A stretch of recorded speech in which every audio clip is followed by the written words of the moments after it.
Hi കൂട്ടുകാരെ, എല്ലാവർക്കും നമ്മുടെ പുതിയൊരു വീഡിയോയിലേക്ക് സ്വാഗതം. അപ്പോൾ ഞാനിവിടെ തയ്യാറാക്കാൻ പോകുന്നത് വാനില ഐസ്ക്രീമാണ്. കടയിൽ നിന്ന് വാങ്ങിക്കുന്ന അതേ ടേസ്റ്റിൽ തന്നെ ഞാൻ തയ്യാറാക്കിയ ഐസ്ക്രീമാണിത്. നമുക്ക് നോക്കാം ഇതെങ്ങനെയാണ് തയ്യാറാക്കുന്നതെന്ന്.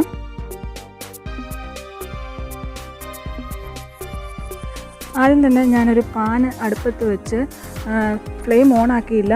ഓണാക്കുന്നതിന് മുമ്പ് 2 കപ്പ് പാൽ അതിലേക്ക് ഒഴിച്ചിട്ട് ഞാൻ 2 സ്പൂൺ കോൺഫ്ലവർ ആഡ് ചെയ്ത് നന്നായിട്ട് പാലിൽ മിക്സ് ആക്കി. നന്നായിട്ട് കട്ടയില്ലാതെ തന്നെ പാലിൽ കോൺഫ്ലവർ മിക്സ് ആയതിന് ശേഷം മാത്രമേ നമ്മൾ ഫ്ലെയിം ഓണാക്കാൻ പാടുള്ളൂ. എന്നിട്ടത് മീഡിയം ഫ്ലെയിമിലിട്ടൊന്ന് ചൂടാക്കിയെടുക്കുക.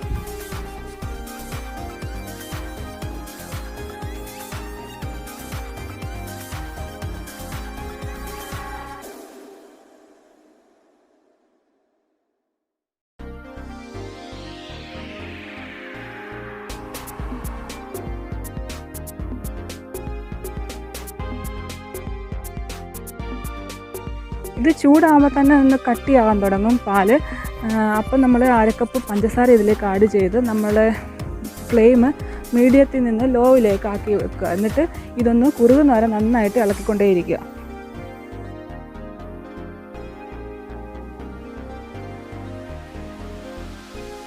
ഇതിപ്പോൾ നന്നായിട്ട് കുറുകി കഴിഞ്ഞ് നമ്മൾ ഫ്ലെയിം ഓഫ് ആക്കിയിട്ട് ഇത് ആറാൻ വേണ്ടി മാറ്റി വെക്കുക.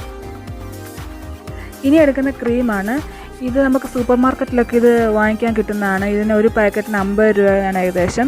ഇത് 2 പാക്കറ്റാണ് ഞാൻ എടുത്തിരിക്കുന്നത്. ഇത് നമുക്കത് പാത്രത്തിലേക്ക് ഒഴിച്ചിട്ട് നന്നായിട്ടൊന്ന് മിക്സ് ആക്കുകയാണ്. ഇത് അതിന് മുമ്പ് നമ്മൾ ഇത് ഫ്രിഡ്ജ് വെച്ച് നന്നായിട്ട് തണുത്ത ക്രീമായിരിക്കണം നമ്മളിത് ഉപയോഗിക്കുന്നത്.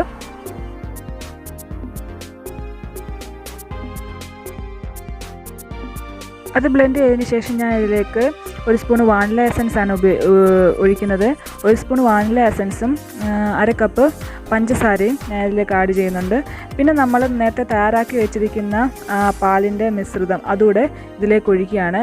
ഇതെല്ലാം കൂടെ ചേർത്ത് നന്നായിട്ട് ഒന്നുകൂടെ ഒന്ന് മിക്സാക്കി എടുക്കുക. നമുക്ക് ബ്ലെൻഡ് ചെയ്തെടുക്കണം.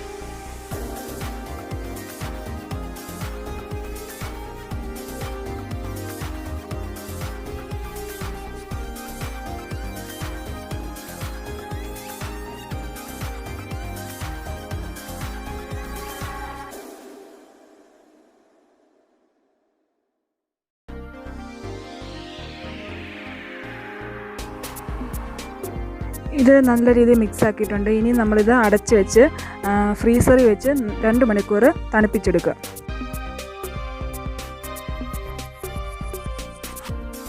രണ്ട് മണിക്കൂർ കഴിഞ്ഞ് നമ്മളിതെടുത്തിട്ട് ഒന്നുകൂടെ ഒന്ന് ബ്ലെൻഡ് ചെയ്യുകയാണ്. നല്ല രീതിയിൽ ഒന്നുകൂടെ ഒന്ന് ബ്ലെൻഡ് ചെയ്തതിന് ശേഷം പിന്നീട് നമ്മളിതേ കൂട്ട് അടച്ച് ഫ്രീസറിൽ വെച്ച് 6 മണിക്കൂർ തണുപ്പിക്കാൻ വെക്കുകയാണ്.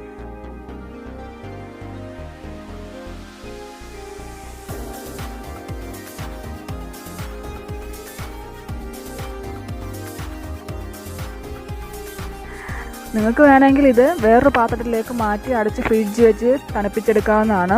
ഞാൻ പക്ഷേ ഇതേ പാത്രത്തിൽ തന്നെയാണ് അടച്ച് ഫ്രിഡ്ജ് വെക്കുന്നത്.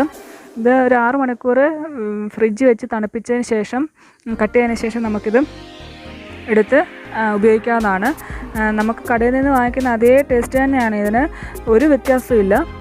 അതേ രീതിയിൽ തന്നെ നമുക്ക് ഇത് വീട്ടിൽ തന്നെ തയ്യാറാക്കാവുന്നേ ഉള്ളൂ.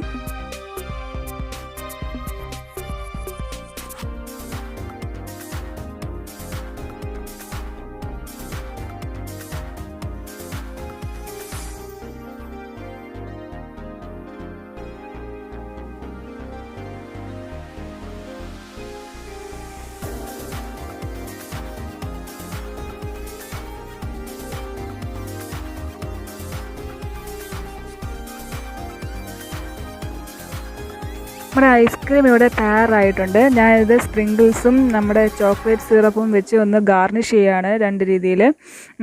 എല്ലാവരും ഇതൊന്ന് ട്രൈ ചെയ്ത് നോക്കാൻ ശ്രമിക്കുക. എല്ലാവർക്കും എൻ്റെ വീഡിയോ ഇഷ്ടപ്പെടുന്നുണ്ടെന്ന് വിചാരിക്കുന്നു. എന്തെങ്കിലും അഭിപ്രായം ഉണ്ടെങ്കിൽ നിങ്ങൾക്ക് കമൻറ്റ് ചെയ്ത് അറിയിക്കാവുന്നതാണ്. പിന്നെ എല്ലാവർക്കും ഷെയർ ചെയ്ത് കൊടുക്കുക. ഇനി അടുത്ത വീഡിയോയിൽ വേറൊരു ഡിഷായിട്ട് കാണുന്നവരെ എല്ലാവർക്കും ബൈ.